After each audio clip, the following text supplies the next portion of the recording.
110 കടന്ന് കുതിക്കുമ്പോൾ ഇതിനൊരു ബദൽ മാർഗമില്ലേ എന്ന് ചിന്തിക്കാത്ത വണ്ടിക്കാർ കുറവായിരിക്കും. ഇലക്ട്രിക് വാഹനങ്ങൾ ഒരു വശത്തുണ്ടെങ്കിലും നമ്മുടെ നിലവിലുള്ള പെട്രോൾ വണ്ടികൾക്ക് കുറഞ്ഞ ചിലവിൽ ഉപയോഗിക്കാൻ പറ്റിയ ഒരു മാന്ത്രിക ഇന്ധനമുണ്ട്. അതാണ് എഥനോൾ ഫ്യൂവൽ. കേൾക്കുമ്പോൾ എന്തോ വലിയ കെമിക്കലാണെന്നൊക്കെ തോന്നും. എന്നാൽ നമ്മൾ നിത്യജീവിതത്തിൽ കാണുന്ന കരിമ്പ്, ചോളം, കേടായ ധാന്യങ്ങൾ എന്നിവയിൽ നിന്നൊക്കെ ഉണ്ടാക്കുന്ന ഒരുതരം ആൽക്കഹോളാണിത്. ലളിതമായി പറഞ്ഞാൽ വണ്ടികൾക്ക് കുടിക്കാൻ കൊടുക്കാവുന്ന ഒരു ഗ്രീൻ എനർജി. അതുകൊണ്ട് തന്നെ ഇതിനെ ഒരു ബയോഫ്യൂവൽ അല്ലെങ്കിൽ ജൈവ ഇന്ധനം എന്ന് വിളിക്കാം.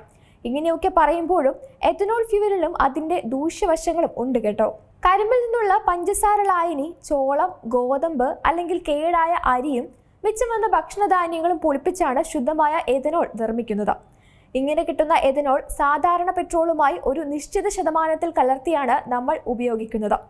എഥനോൾ ഫ്യൂവൽ ലഭ്യമായ പെട്രോൾ പമ്പുകളിൽ E10 അല്ലെങ്കിൽ E20 എന്ന് എഴുതിയിട്ടുണ്ടാകും.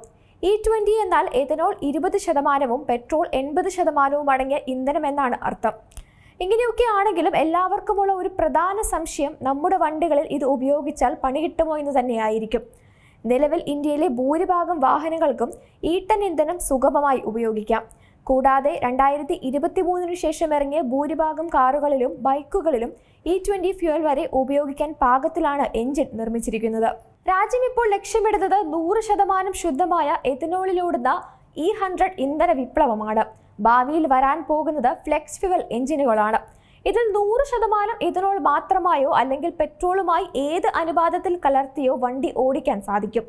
വിദേശ രാജ്യങ്ങളെ ആശ്രയിക്കുന്നത് കുറയ്ക്കാനും കർഷകരുടെ വരുമാനം ഇരട്ടിയാക്കാനും ലക്ഷ്യമിട്ട് രാജ്യത്തുടനീളം E100 ഇന്ധനം ലഭ്യമാക്കാനുള്ള പമ്പുകൾ സ്ഥാപിക്കാൻ കേന്ദ്ര സർക്കാർ അനുമതി നൽകി കഴിഞ്ഞു.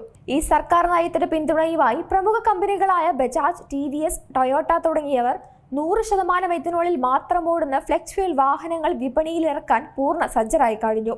ഇന്ധനം പൂർണ്ണമായി പ്രാബല്യത്തിൽ വരുന്നതോടെ സാധാരണ പെട്രോളിനേക്കാൾ വളരെ കുറഞ്ഞ വിലയിൽ ജനങ്ങൾക്ക് ഇന്ധനം ലഭിക്കുമെന്നത് വലിയൊരു ആശ്വാസമാകും.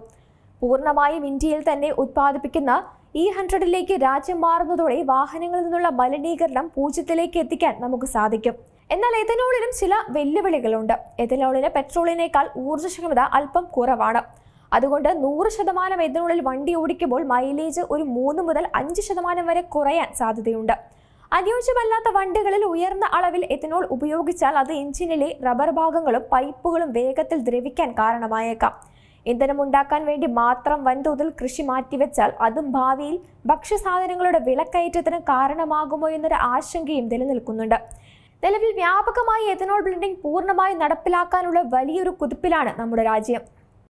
ഏറ്റവും പുതിയ വാർത്തകളും വിശേഷങ്ങളും വിരൽ തുമ്പിലറിയാൻ Zee മലയാളം ന്യൂസ് എല്ലാ ഡിജിറ്റൽ പ്ലാറ്റ്ഫോമുകളിലും ലഭ്യം.